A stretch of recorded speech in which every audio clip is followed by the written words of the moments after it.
I think the mood this time is, it's definitely more joyous, you know. It's got more energy in it, but it takes threads, I think, of parts of happiness. I think we went down one route with Exile, and we took the darker elements we took songs like Evelyn and things, and we went down that path. And I think this leads off from a different side of it, you know. Songs like Wonderful Life that are more hopeful and stuff, and just felt and we needed to express that, you know. Yeah, I think hope. There's always been hope in our music, even mostly in sort of the bleakest moments on the second record. But I think this time we've sort of really embraced that a bit more, the other side of life, the flip side. So the making of the record was more enjoyable, and I think it's good for us to show that other side, because like I said, it's always been in there, the hope, but now we're just sort of letting it out a bit.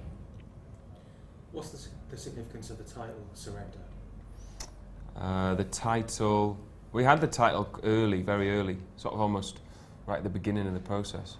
And it felt like the right mood, you know. There's something about letting go and a freedom that comes with it that we felt we needed to try and do when we were writing the music, is throw away all the blueprints and the plans and sort of just try and move forward. And that was where it came, and it all felt like that when we had that title. That's where it all sort of circled around. Yeah, I think in the past we tend to we cage ourselves away when we make music, foolishly probably. And so this time we were like, let's try and have a bit more freedom, maybe travel, maybe don't work every single hour of the day, maybe don't live in a tiny flat together and make music.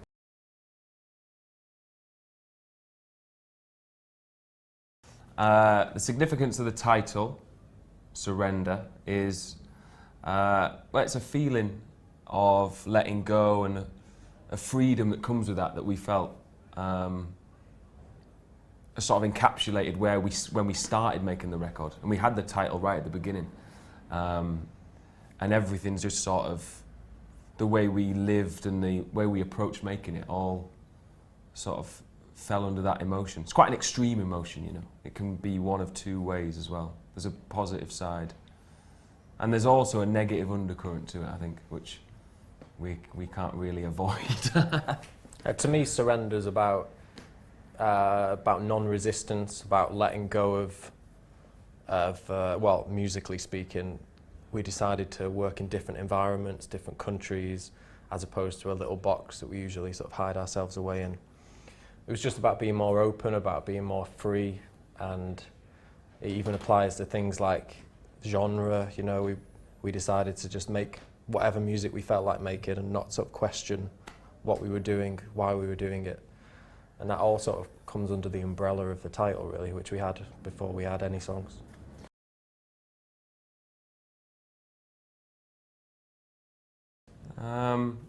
Well, making the album in the beginning was, when we made Exile, we were very much, the concept of it took shape very quickly, and we had a bunch of songs, and then by the end the walls got smaller and smaller, and it all tied together in a great way, and that was what we wanted to achieve, is this sort of mini opera kind of thing. But by the end of that it was quite tiresome, and I think the only way we could move forward was by just throwing all the blueprints out for what a Hurt song and things could be, and freeing ourselves up. So we just started by saying, right, let's just write music, you know, let's just see what comes without overthinking it and concern. And it all took place over the last year, you know. It was, once we'd finished Exile, it was quite kind of, we'd exercised all the demons, and it was sort of, we'd moved on by the time it had been released, you know. All of that was in the record, so we started off free, and we decided to sort of live and enjoy ourselves and let the music come in a very natural way, which was invigorating. We decided to travel when we made the record. We spent quite a bit of time in Los Angeles, which was great. such a contrast from making music in, you know, bedrooms in Manchester, dark studios in Manchester, anything outside of Manchester basically. It was amazing. But we travelled there like just for a rest first of all, and then started doing a bit of music, which is sort of, I think, helped the songs have quite a natural feel. And where else did we go? New York. Yeah, we went to New York. We sort of went to a lot of places with big open skies. You know, that Manchester makes you very introspective. You know, makes you look inwards, which is a natural way we create music anyway. But when we went to these places, we went to Montreux in the Swiss Alps, which is one of the most breathtaking places we've ever been, and you can't help but shift your outlook slightly, and it's almost like that's what we needed, was to have that imposed upon ourselves to do it. So yeah, a lot of it was spent in the sunshine as well. Yeah, nice. I remember in Montreux we actually made music in a room that had a window, which felt so strange. We had this big lavish hotel room in Montreux, huge room, and it was just overlooking the lake, and it was just amazing. See the sun come up, see it go down, and making music with that backdrop as opposed to the blackness and the rain was like, it felt like, why have we not been doing this all along?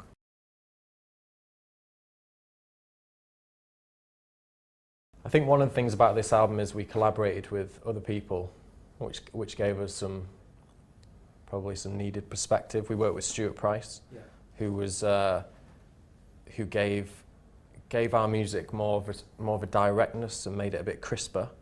And I think after the last album, which was quite full, we needed someone to sort of take some parts away, streamline it a bit. And because he's got such a great pop brain, he was inspiring. He had this amazing studio. It was like in Beverly Hills, like incredible environment to make music. So he was working with him really helped with the us be a bit more direct with the tunes, which we wanted to do with this one. Yeah, and I think because we were exploring new territories and songs like Lights and things like that, when we did Lights, which was so refreshing for us to be able to express that side of what we like, you know. It was hard to know what to do with it, so that's when we reached out to Ariel, who was, again, it was a way of finding someone who might be able to make sense of these new avenues we were doing, and we worked with him, and it was really, again, just really inspiring, because a lot of the last record we did ourselves, and we did it with Jonas, obviously, but then Jonas came in the process on this one later on, so he, towards the end of the record, he was very heavily involved in shaping, because he's a very big part of who we are, you know. His sound is part of the band, so it was nice to bring it all back into focus with him. So it was, yeah, working with 3 people. We're very fortunate to get those 3 people, you know, to work on it with us, because it was invaluable, really. I don't know, I think the last record was very thematic, you know. It was very, I sort of went into a world, and it didn't really navigate out of that world. And I think this time there was never really an overall idea. The songs just came, and it was nice to write songs that were positive and that didn't sort of lean on the side of melancholy. So there's lots of moments of that in there. There's lots of sort of unashamed, sort of simple messages in there, positive things, and then the stories, you know. I think I always like to tell stories in songs, and Wonderful Life was the genesis of the band, and it's a story song, and I think throughout the albums we've tried to do that, and this album's got a lot of that in it. Songs like Rolling Stone, a song called Policewoman, that are very vivid, and they paint a picture of the world that some of the songs are just an emotion, you know, that they have that emotion that we felt, but I think there's a couple of instances on it, Slow's another one, that paint a picture of the sort of the darker side of paradise, you know. We went to these places with sunshine and things like that. And on the surface, it's fantastic, but there's always an undercurrent there. And I think Paradise attracts people that are lost somehow. Yeah, the first night we were in Los Angeles, we had this great place. We were like, this is going to be amazing. We're going to spend a few months here, get a nice tan. And then the next morning, there was an eerie silence in the sort of neighbourhood. And then suddenly there was like loads of helicopters. And we found out subsequently that a man had shot his missus, is that right? Shot his missus, then shot a policeman. And the whole area was on lockdown. I think straight away you realise that behind the sort of facade there's definitely something darker going on there. There's a lot of sort of loneliness, I think, in places like that. Yeah, it's exciting environment to write music, and that those two worlds exist, you know, because we were exploring this one side and then we were finding out about the other side, and I think that there's definitely moments of both on the record, which was great to end up with that, you know, because we didn't set out with a plan, but it's great that it reflects themes that we've sort of gone into before, but also a fresh outlook, you know.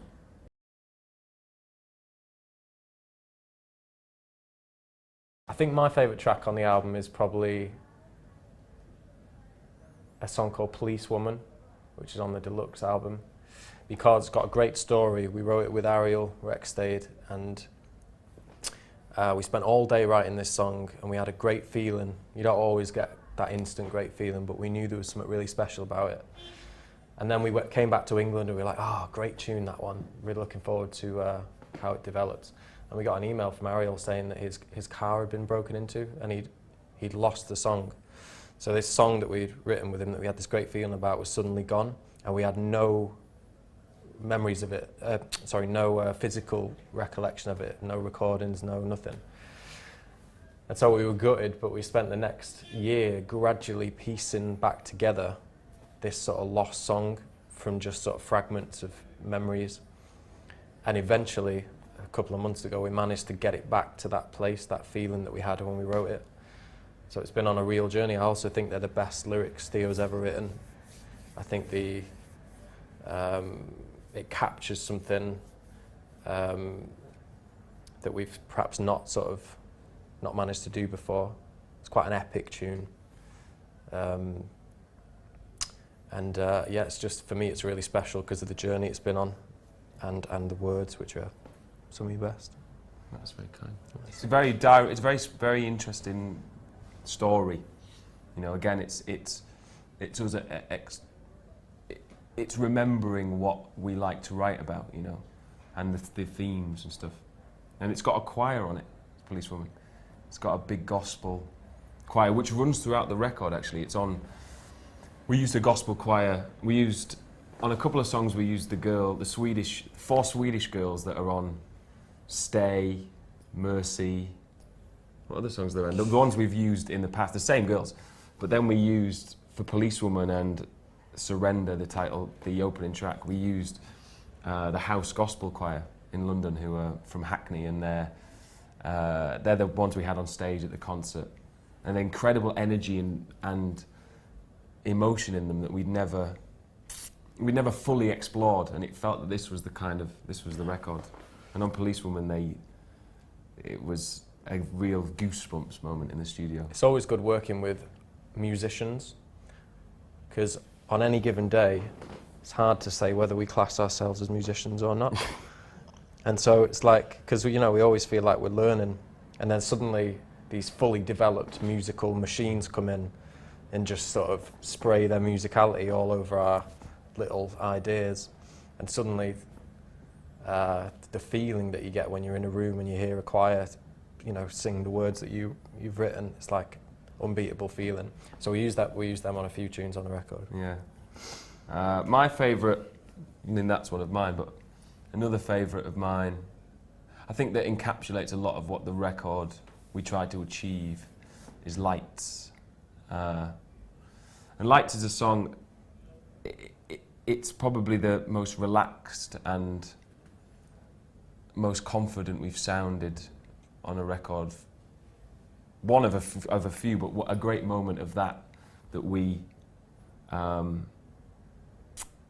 tried to achieve. And I think it's no secret that we love Prince. You know, he's someone that has informed everything from the beginning of the band, and I think that song it's got an incredible groove, feeling, and light to it that if you played me at the beginning of our process of writing the record, I think I would have gone, that's what I want to achieve, you know. And so I'm very happy with that one. And it's got great musicianship on it, and it's got a clav on it, which is one of my favourite instruments.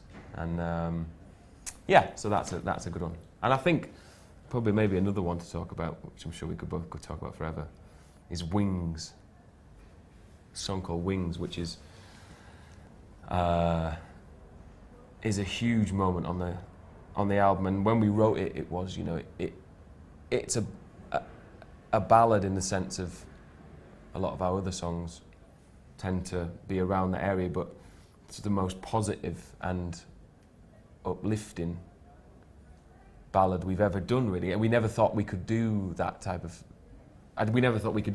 song, you know. And we always thought those more mournful songs we wrote, that was just sort of how they had to be. But this one's got a great vibrancy and a power in it that captures the energy of how we felt, you know. And I think this time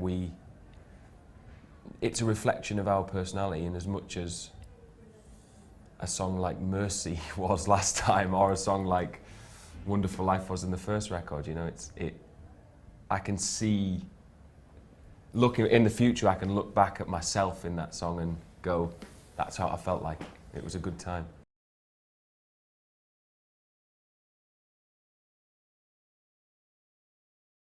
It will always mean something to us. So I don't think we have to try and think about that, you know.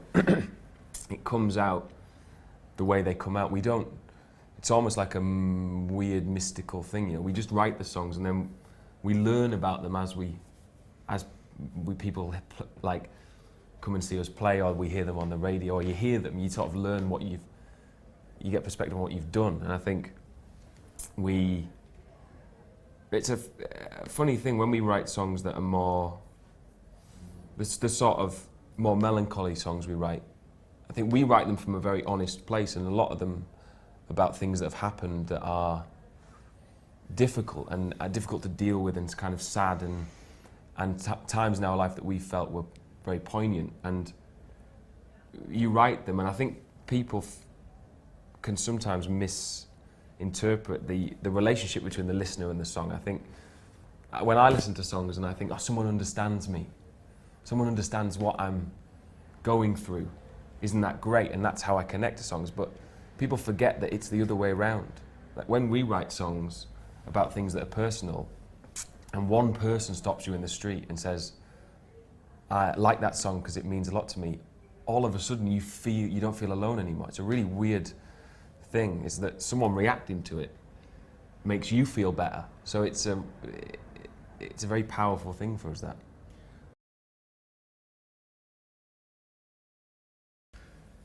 I mean, the response can be quite intense, because predominantly the songs are very emotional songs, and one of the great things about it is you soundtrack people's lives, and it's a responsibility, and it's an amazing thing, but it can be a double-edged sword in a sense.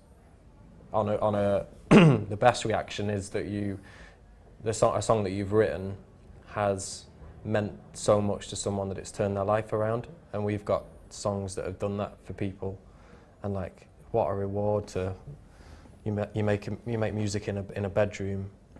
You don't ever think anybody will hear it, or we didn't at the beginning, and suddenly it's like turning someone's life around. I got a message the other day on my phone from a girl in Hawaii. She must be our only fan. There may be a couple, but I'm expecting it to just be the one.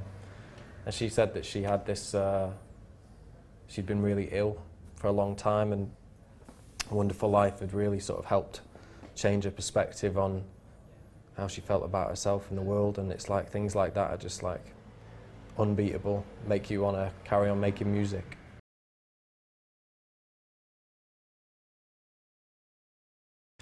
Yeah, it's been 10 years. It will be 10 years this year, in November, the 25th, perhaps, I think it is. I think I remember that from an old email. But it was music at first. We didn't know each other. We weren't friends. We met, the story that everybody knows, outside a nightclub. And Tell it again. it was, we met outside a nightclub, there was a fight. And it was music at first, you know. I had a coat on. It was a leather jacket that bonded us in the first place. A blue leather jacket, which is, I think is fantastic still. It's in a cupboard at home. It doesn't come out much. I agree. I like the jacket. No, it was a great jacket. It never came off my back for years. So it was leather, and that bonded us, and blue coats at first. But we talked about music, you know. We talked about The Cure. We talked about Killing Joke, stuff that has informed our music in some ways, but not in others. You know, just ideas. And what bonded us, I think, from that day was an ambition, you know, and a desire for an adventure. And I think we both had something the other person could be inspired by, I think, and that was how it started in a very ramshackle way. Neither of us knew how to make music or what. We weren't very sort of conscious at the time of what was happening. Adam would make some music, I'd sort of sing something over it. We do that, and we'd listen to pop songs, and we'd listen to things and try and work out what it was we were trying to do. And you sort of spend your early time trying to be other things, and then eventually you arrive at what you actually are. Sort of the sum of the failures to be somebody else is what makes you the band you are. And I think that is, when we hit Hurts, that was the moment we both sat and a song came out and we went, it was a very peculiar moment. I remember it very vividly. It was unspoken. I remember where we wrote it and everything. And it was a strange moment of genesis that we did. In a way, it was really weird because we wrote this song that didn't sound like any other music we'd written before. And it was a bit like, what is that? But all of a sudden it was natural and it was exciting for us. I remember with that tune, we had one night to record it because we had no gear, well, no money, no sort of computer. I think mine had broke. So we had one night, we borrowed this girl's computer, and Theo was singing the words into the laptop because we didn't have a microphone. These really emotional words. Yeah, yeah. And then I remember Theo's got a picture. I sat there programming the tune for the entire night because we knew that 9 o'clock in the morning the computer was going back. And so that was the story of that tune. But it's been 10 years, but I think right at the beginning, even though we were raw and didn't really know we definitely didn't know what we were doing, we were always really determined. And I think that's, from my memories of people we used to hang out with, other bands, no one was as determined as we were. I think that's really that sort of is at the core of our relationship. We've always worked really hard at making music.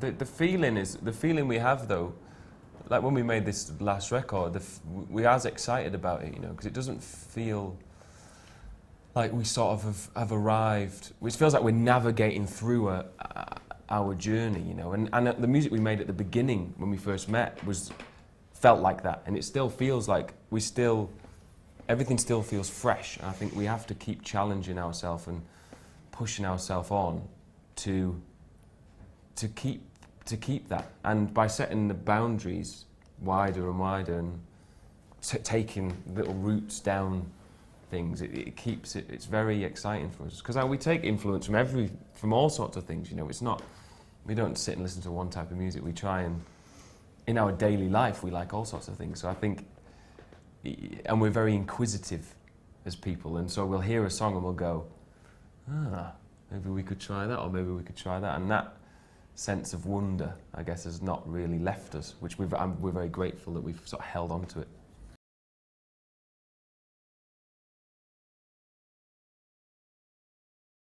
I think it's one of the periods that I remember most vividly, and it was the period where we never had less of a plan. we made music without thinking about anything. I remember we come off quite a disappointing period, and those songs, Wonderful Life, Unspoken, Evelyn, most of the songs that made the first record were all written when we were completely,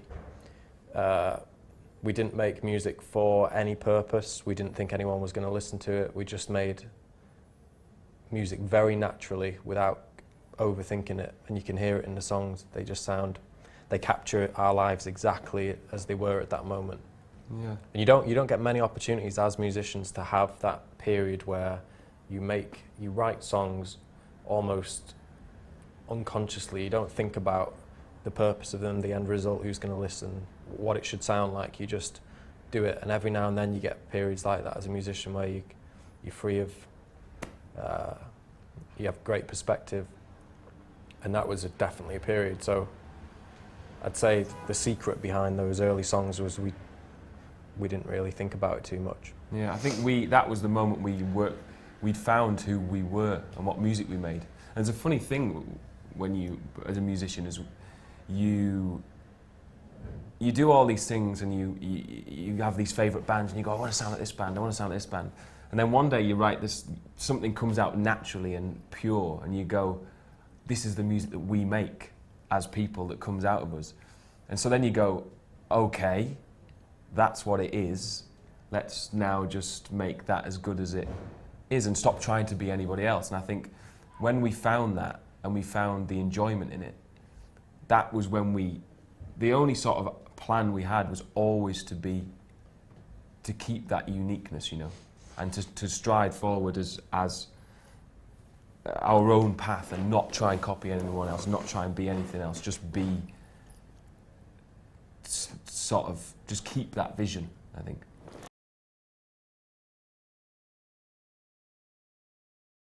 Yeah, I guess there was never a plan B, because to have a plan B means you've thought about failure, which be it naivety or determination. For us, that was it. We almost had to have that belief, because that was all we had at the time. We didn't have anything else to cling on to. So I guess we always believed we'd be still doing it, but we didn't know where it would take us. I think that was the key, is we made Happiness, and we made a record that was a contained piece of work that, because it was, for us, that was our shot, you know. We made this album that was a sort of its own thing, not knowing where it would lead us, and then when we'd done it, I think that's how Hertz moves forward, is we just sort of go, what now? Where do we go now? And I think the main thing is we try and be honest, like emotionally honest with the music, and we try and, that's all we can do. It's just the music comes out, and it is what it is. And I think that's why Exile sounds the way it does, and that's particularly why Surrender is the album it is because it is who we are now. It's a reflection of the mood and the people we were over those 12 months, and I think to make anything but that would have been false, you know, and we would have been not being honest to ourselves or to other people, and I think that would have come through. And I think it means you can look back in pride, I think, when you made albums like that. It's our first two records, even the second album, which can be quite difficult to listen to, I guess, for some people, there's a brutal honesty about it. I remember exactly where we were, and when you make music like that, you only look back with pride. Our first album, I listen to it now and just think, wow, you know, clear as day, I see where we were, what we were doing, how our lives were. I think that's always how we're going to make music. We never chase anything, this is how we are at this moment, this is what we sound like. And it's exciting going forward, because what happened with the second record was we made a very heavy, intense album that was quite emotionally dark, predominantly.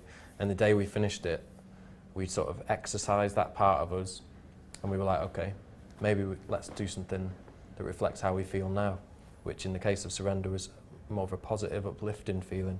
Yeah. It was exciting to think, like, if things get a bit dark on tour, what we might don't happen. know. We don't know where it's going to go. You know, like this, not an indication that we got asked the same questions after Exile. What's the next album going to sound like? And the answer was, truthfully, we have no idea.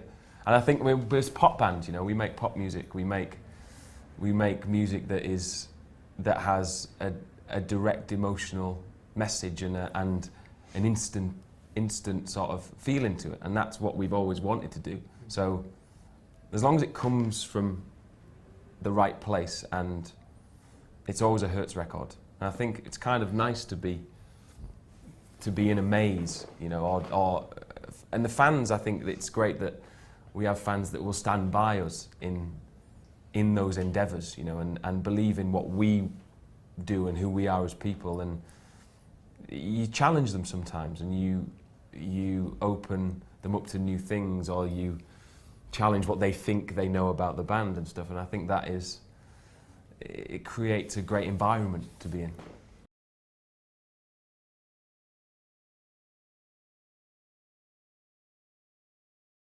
I think right from the beginning, I don't think we ever saw ourselves as some sort of alternative indie act. We always, like, right from the start, we made the biggest tunes we could.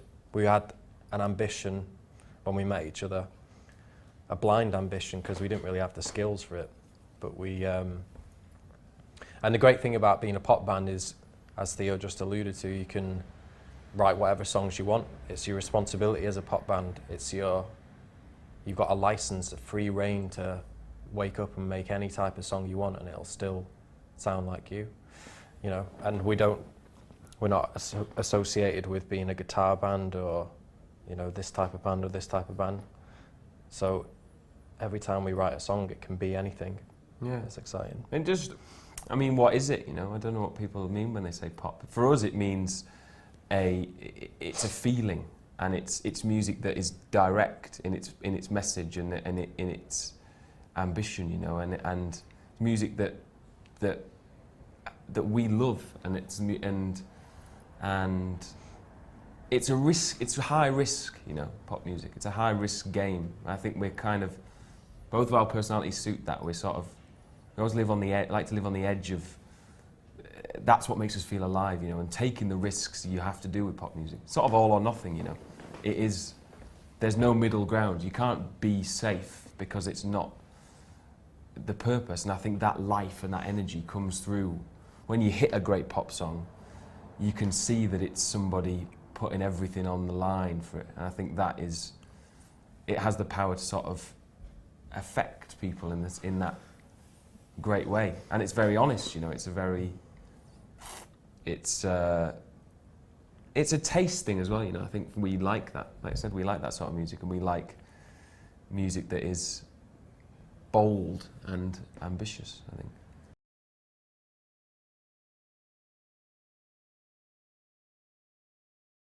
Well, for us, the success outside of the UK and in other places is all we've ever known, really. I mean, we've had a very strange route as a band. Like, when we started, the first interest we got for the band was from Germany, and then we had a hit single in Denmark, in Greece, in Russia. These places were popping up because of Wonderful Life and that video we made, and it was as bizarre and exciting then as it still is today. And when we were sat there making music, and at that point in our life, we were making this music we believed in. When you get a call and someone says they like your music in Finland, or they like your music in Ukraine or something, the first thing for us was, well, okay, let's go. Because if someone wants to see us play music and likes the music, that's brilliant. Like, I think we have a great loyalty to those places and a great passion, because they made us feel like home. And for a long time, people didn't come to our gigs or didn't listen to our music, and we're sort of sat there going, okay. And then when people do, we really had a passion for it. So we went to a lot of the places and played small shows and got to know people, because it was a great feeling that people were connecting with it. We didn't know why, and we still don't know why, what the reasoning behind it is. But I think that loyalty has been reciprocated, and we're always welcomed in places like they're our home. And in a very honest way, we do feel like that. We don't feel an allegiance to anywhere in particular. We feel that we've got these different areas where people like what we do, and it makes for a very exciting. We're very fortunate, you know. Makes a very exciting existence. Yeah, it's very exotic for us at the beginning, right at the beginning, because you got to think we were just sort of stuck in Manchester for a long time. And then suddenly there's a video on the internet knocking about where, I think it was like 2010, where we were still living in that situation in Manchester, and we played some award show in Greece, and there was like 15,000 people there in an arena, and there's just the two of us on the stage, and it's like, it was such a bizarre time. You know, you go from, like I said, your bedroom, and suddenly you go into all these new places. And we gained a real loyalty with these countries because we went multiple times. Finland, for example, we played to 200 people in a tiny club. The next time we went, a few months later, it was like 1,000. And then eventually we end up headlining festivals in Finland. So every time you go, you feel that sort of sense of loyalty. And also the audiences there feel like they have ownership, and they feel like you're a domestic act in some ways. We have that in lots of countries. And that's exciting as well, but predominantly it's an amazing, fun sort of privilege for a UK band to get to do the things that we do. It's also, you see what you mean to people, you know, and we see reactions from people, and I think that is so powerful. There's no way to not be affected by it when you're playing these gigs and people are singing the words or know the things. We have a great love for that. I also think we've got a great sense of adventure, you know. It's like, it's quite a powerful part of our life, and I think that we still get excited when Some Kind of Heaven is #1 in Kyrgyzstan, like it was 2 weeks ago. Yes. It really made my day, my well, week. it's a #1 record. You know, it's a #1 record, and it's a place where we never. You can't imagine it when you're making music, and that's the beauty of that. And it's amazing to be part of a world where that can happen. You know, that we can be transported to these places and things. It's really, yeah, the sense of wonder never really leaves us, I think.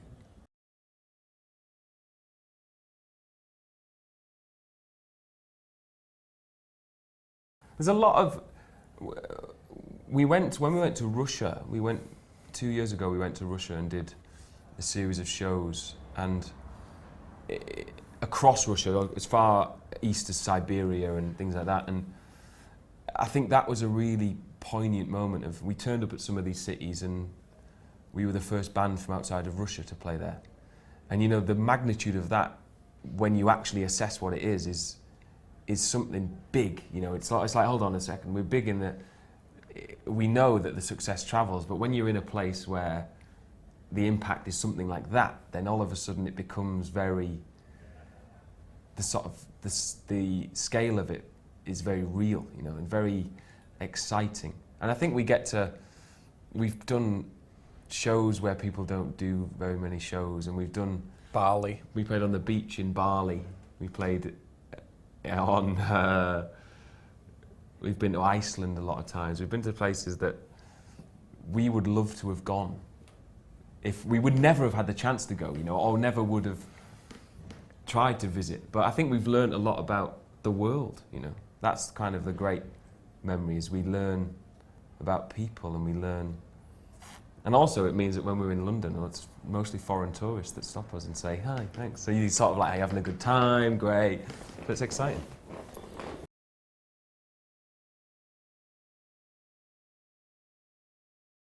Yeah, we do care about everything, you know, because it's all a reflection of who we are. And it's not through neurosis or a sort of negative connotation. It's through a passion to create something and to use our creativity in different ways, you know. And it is, the more you do and the more you have control over, the more parts of your personality people see, you know. And I think it's this thing, we sort of take what we do very seriously. We care, and I think we're immersed in it, you know, it's our life. That's Hertz is what we do. We got a lot of faith in our decision making, because when we when Hertz began, we did everything ourselves, and that's why people liked us, and I think that gives you, sort of reinforces your belief in yourself and your faith in your decisions. Plus, we're both complete control freaks.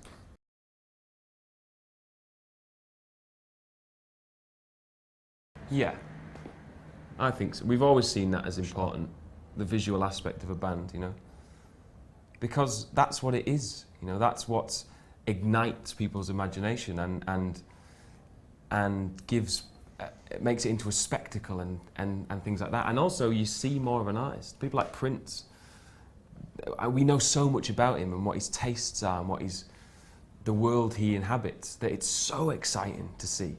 And there's more to music than just music. I always believe that throughout everything. I think by not trying, you're almost trying in a way, because you're addressing the fact that there is a visual element to music. So I think it's something we find very fun, you know, and it is important. They are very important. I think when we write songs, we think about them very visually. And a lot of the videos we've done have the ideas have come about as the song's been written, and we've scribbled down notes and things like that, and we can't sort of separate them, which is kind of makes it exciting for us. It also makes it quite troublesome sometimes, because sometimes the idea can be something extreme or huge, and you're like, well, that's the only way I can see the song. I think they need it, the songs, as well, because they come from a certain place, some of the songs, that I think we need to show the visual side to make people see the bigger picture of what we're trying to say. And we've always felt that with the music, is that it needs the balance of the two worlds. And so, and again, it's just a way of us trying to do it, you know. Music, we feel like we're just trying to make music all the time, and videos we're just trying to make videos. I think that's what it is.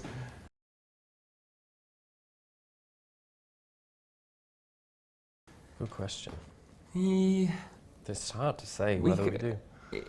Because we vary as a band in different countries on our travels, it's quite difficult to address that. I think it's impossible, really, when you make music, to think about specifically about the people that are listening to it, because it's different people all the time. But the general, there's definitely a unity between the fans throughout the world. You know, there's definitely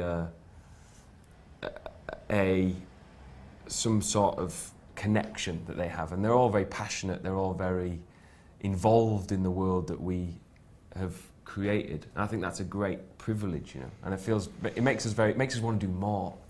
I think that's what it does. Is it makes us want to give them more to be involved in. And we've met lots of them, and they're very lovely, and they're very supportive of what we do, which is.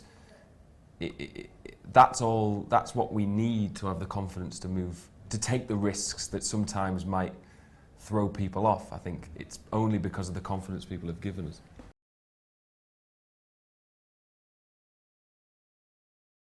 When you do the songs, you sort of do them, and a lot of these songs were written in 2014, you know. So we've lived with them for a long time by the time they've come out.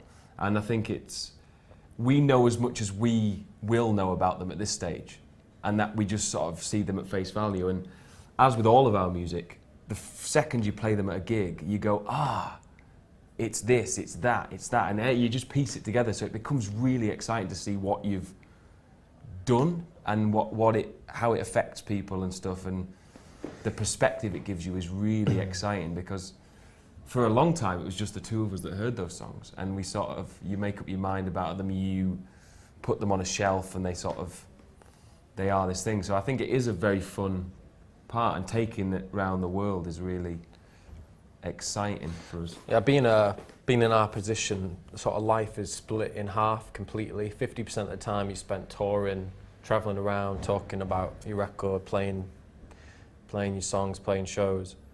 And that's like an amazing part of it. If you do it too long, you get a bit edgy, and you want to like create music again.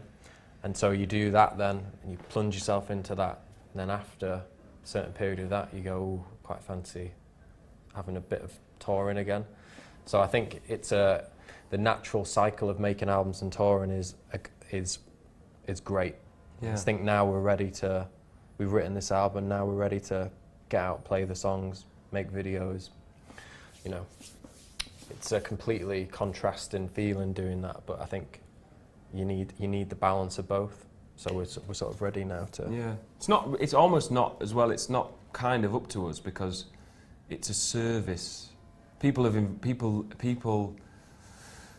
like our music and they buy our records and they come to the shows. And I think when we play the shows, we very much feel that we're there for them. You know, we're there to play songs, whatever songs they want, and whatever they want from us is we're there to give it back to them. Then as a sort of thank you, really. It's not. We never sort of see it from a us and them kind of thing. It's we sort of go out and it's a chance for us to share that moment with the fans, and it's really exciting.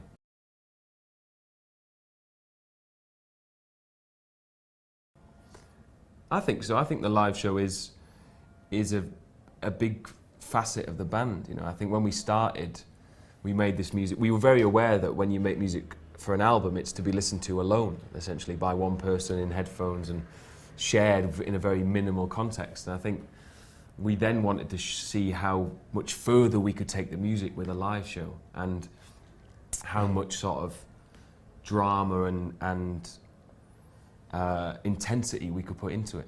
And I think that once you set off on that track, there's sort of no turning back. And we used to treat every gig like that. We treat a gig to 3 people like that because that's how we get enjoyment out of it. You know, when we were playing shows to the barman and the waitress in a pub, which definitely happened in Luton once, we still got on that stage. We didn't have to get on the stage. We still got on the stage and imagined that there was 4 people there instead of 2. You know, it was like it's something that we love, you know, and to give some people a special experience of the music, I think is key. But also when you've written an album, for us making music, although this time it was a lot easier, but traditionally making music is quite a very emotionally involving thing, and it's not always, it's fun, but sometimes it's difficult, you know.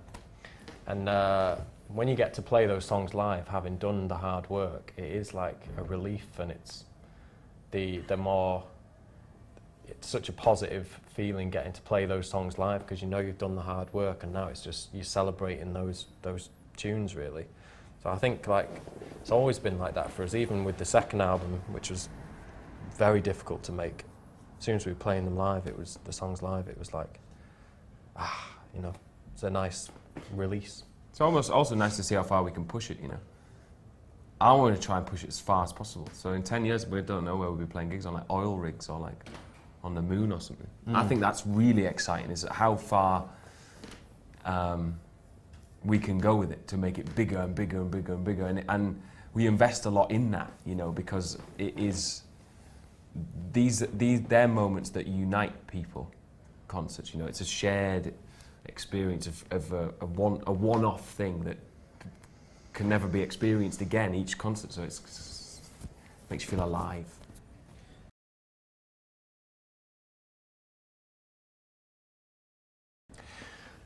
There's some places that we've yet to travel to, which I'm going to list them.